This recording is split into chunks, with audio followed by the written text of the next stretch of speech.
Quiero felicitar sobre todo al doctor Octavio Tejero por el éxito de este encuentro, al señor presidente de la Corte Suprema de Justicia. Creo, y es la convicción que nos asiste a nosotros, que es con base en la justicia local, la justicia territorial, los jueces que están al pie del lado del ciudadano, donde viene la verdadera reforma de la justicia que necesita este país. Y por eso quiero hacer simplemente unas reflexiones que espero que sirvan de base para las respuestas que van a salir de este seminario tan importante.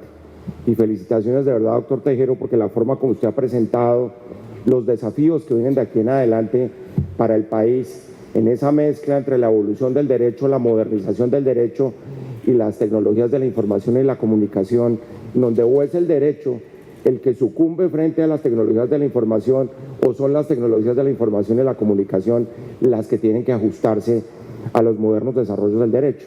Y aquí hay que decir, y permítanme ustedes destacarlo, que estamos enfrente a una disyuntiva que ha sido muy propia de toda la evolución del ordenamiento jurídico, en el sentido de que, al fin y al cabo, las grandes dicotomías del derecho que se han querido presentar desde siempre, entre el derecho público y el derecho privado, por ejemplo, han sido resueltas siempre un poco por el sentido común, tanto de los jueces como de los grandes movimientos constitucionales de los últimos años.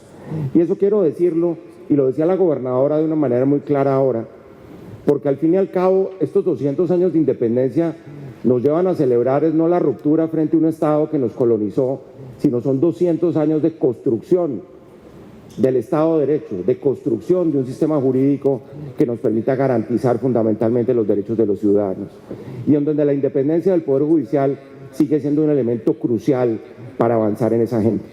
Y eso quiero decirlo claramente porque al fin y al cabo las modernizaciones y los cambios se tienen que dar, se están dando, pero tenemos que estar preparados para los mismos, y ese es el aporte que está haciendo precisamente este importantísimo conversatorio.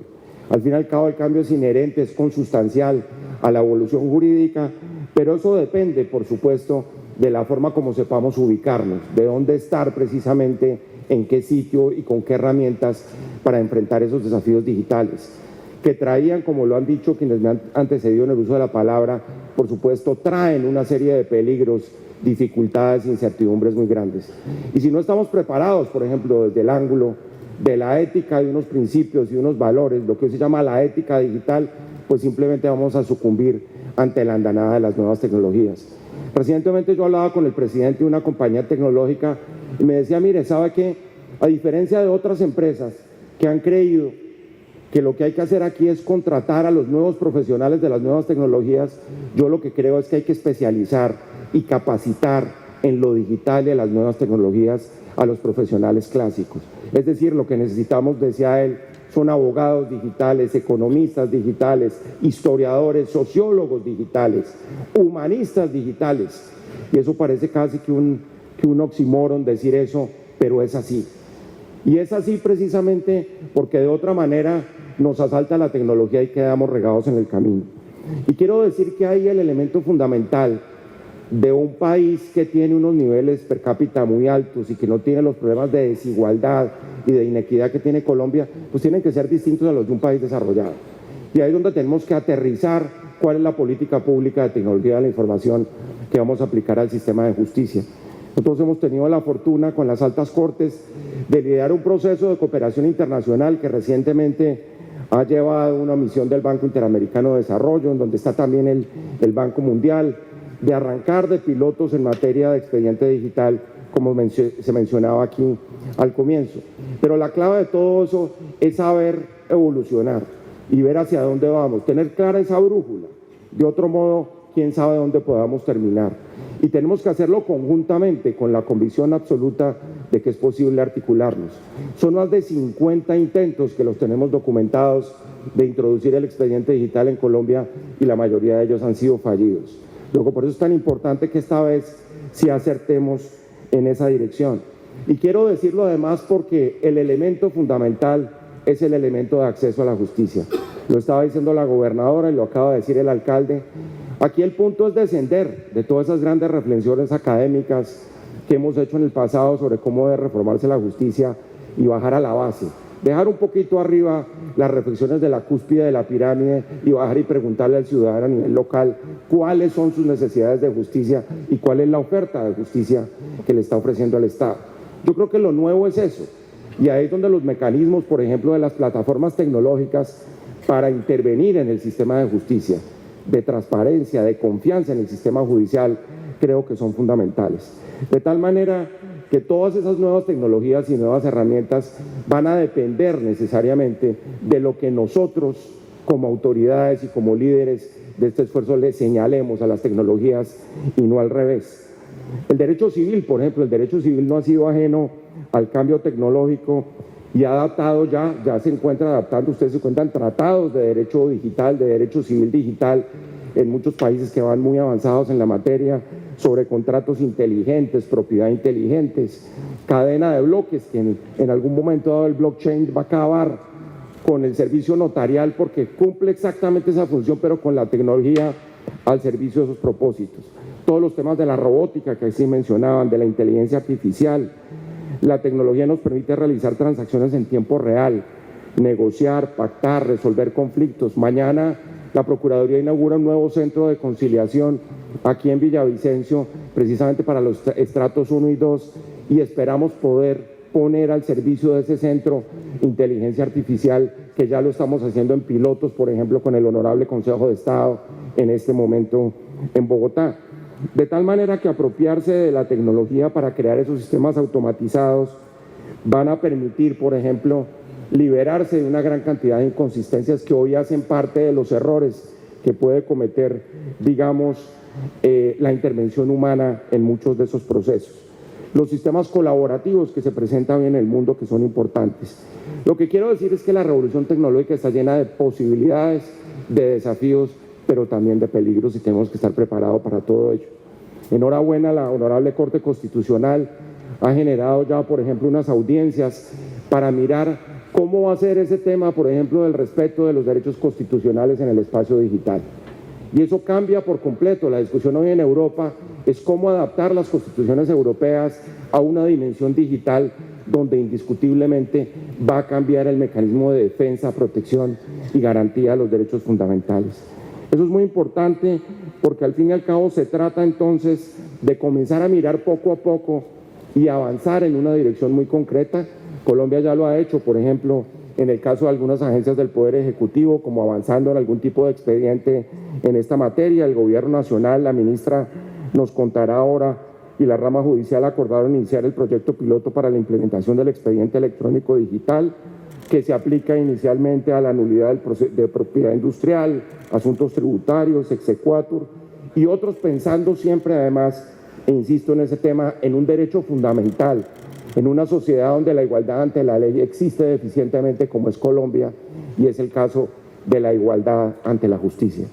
Por eso este tema del acceso sigue siendo tan trascendental y sigue siendo la transparencia el principio a perseguir indiscutiblemente de aquí en adelante en la forma como vayamos a implementar un sistema sobre el cual hay que tomar decisiones muy importantes. Y eso quiero decirlo además empatándolo, porque vamos a estar aquí en Villavicencio con una iniciativa que por fortuna ha contado con el respaldo de las altas cortes y el ministerio, que es una iniciativa de consulta ciudadana por la justicia que estamos llevando a cabo por todo el país. Llevamos 3 ciudades, van más de 2.000 ciudadanos involucrados, y la idea es eso, preguntarle al ciudadano común cuáles son esas necesidades. Aquí ha surgido, por ejemplo, el tema de la restitución de tierras. Es evidente que la justicia básica, territorial, urbana, la que está en la base de la pirámide, contesta de una forma en La Guajira, en el Chocó o en el Meta. Y eso lo tiene que saber el país. Y tenemos que saber que no son grandes reformas transversales, aplicadas igualmente de manera indiscriminada, sino tenemos que pensar es exactamente qué exige en términos una dimensión regional de la reforma a la justicia. Y ese es el propósito. En ese proceso disponemos, por ejemplo, de herramientas tecnológicas, una gran plataforma digital donde ya hemos recogido más de 250 propuestas de reforma de justicia básica y territorial, acceso a la justicia, insisto en ese tema, en donde hay cuestionarios digitales, ponencias digitales, diálogo colaborativo en las diversas instancias que hemos venido coordinando con nuestro procurador delegado en lo civil, el doctor Gilberto Blanco. Y eso quiero destacarlo porque ahí van a salir unos insumos de una reforma distinta a la tradicional, que es un poco en lo que queremos insistir. Una reforma que esté centrada en el ciudadano, que esté en la base, repito, de la ciudadanía. Y eso es importante porque al fin y al cabo, cualquier tipo de esfuerzo que se vaya a realizar de aquí en adelante y que lleve necesariamente un componente tecnológico, tiene que tener esa dimensión territorial. Y eso se lo decíamos al Banco Interamericano en la sesión de clausura la semana pasada de la misión. Aquí no se trata simplemente de informatizar o de digitalizar la justicia en Bogotá o en las grandes capitales. Esa digitalización tiene que llegar a la justicia regional y a la justicia local, porque esa es la única reforma que no hemos intentado en Colombia en los últimos años. Y si vamos a emplear la tecnología, pues apliquémosla a la dimensión básica y a la dimensión territorial. Por eso es tan importante algunas otras herramientas que ya ha puesto en marcha la Procuraduría actualmente en el proceso electoral. Por ejemplo, en virtud de herramientas analíticas, estamos describiendo los niveles de violencia electoral, de transhumancia electoral, de posibilidades de ocurrencia de delitos y faltas electorales, siempre basados en estos temas de inteligencia artificial que son tan importantes en el día de hoy. El tema del incremento injustificado de los patrimonios de los funcionarios públicos, por ejemplo, lo estamos puesto en marcha precisamente de la mano de la Organización Económica para la Cooperación y el Desarrollo, que es pionera en esos esfuerzos. Y termino diciéndoles que tal vez lo más importante acá, si aquí estamos hablando de las tendencias modernas, yo sí quiero insistirles que las tendencias modernas es lo que no está pendiente, es la agenda pendiente de Colombia en materia de justicia. Y las tendencias modernas son tan simples como defender los derechos fundamentales, como consolidar el Estado de Derecho, como creer que todos estos nuevos enfoques, el enfoque diferencial de protección de las minorías étnicas, el enfoque ambiental, el tema de la jurisdicción de familia que se ha puesto sobre la mesa, yo lo he dicho con todo el respeto, yo no creo que sea el aumento de las penas la base ni el punto de partida para lo que es un gran desafío, que es el fortalecimiento de la jurisdicción de familia en este país. Primero fortalezcamos los jueces de familia, los procuradores, los defensores, los comisarios de familia, y después pensemos en aumentar las penas. Yo creo que el orden de las cosas va por allí. Y eso nos lo está diciendo esta consulta ciudadana. Ustedes saben que somos campeones, medalla de oro, lamentable medalla, en el tema del abuso sexual infantil. ¿Y dónde está la respuesta a la jurisdicción de familia? Por supuesto, hay una gran deuda con el Estado y con la ciudadanía en términos de esas 4 o 5 patas que tiene la jurisdicción de familia. Por eso es tan importante además insistir en la independencia del Poder Judicial. Al fin y al cabo, yo les cuento, llegué hoy de madrugada, por eso vengo casi sin voz, de un vuelo en una reunión con el expresidente Jimmy Carter en el Centro Carter en Atlanta. Y había defensores de derechos fundamentales de más de 30 países del mundo. Y una de las grandes conclusiones del encuentro hablaba de mirar cómo en este escenario preocupante, disfuncional, que globalmente se ha venido consolidando en los últimos años, donde los populismos, los autoritarismos, los nacionalismos siguen evolucionando, la respuesta tiene que ser la consolidación de la independencia del Poder Judicial y la respuesta de la justicia local a las necesidades de los ciudadanos.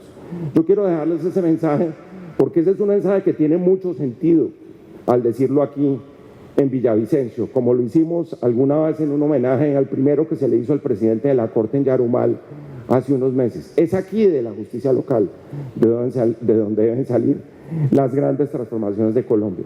Es de aquí donde se deben fijar los parámetros de cómo vamos a enfrentar los desafíos de la tecnología de la información. Al fin y al cabo, los grandes expertos en tecnología de la información lo que le dicen a uno es, mire, esto es simplemente una herramienta. Y la segunda pregunta es, ¿una herramienta al servicio de qué? Y esa es la respuesta que nosotros tenemos que dar en este momento en Colombia.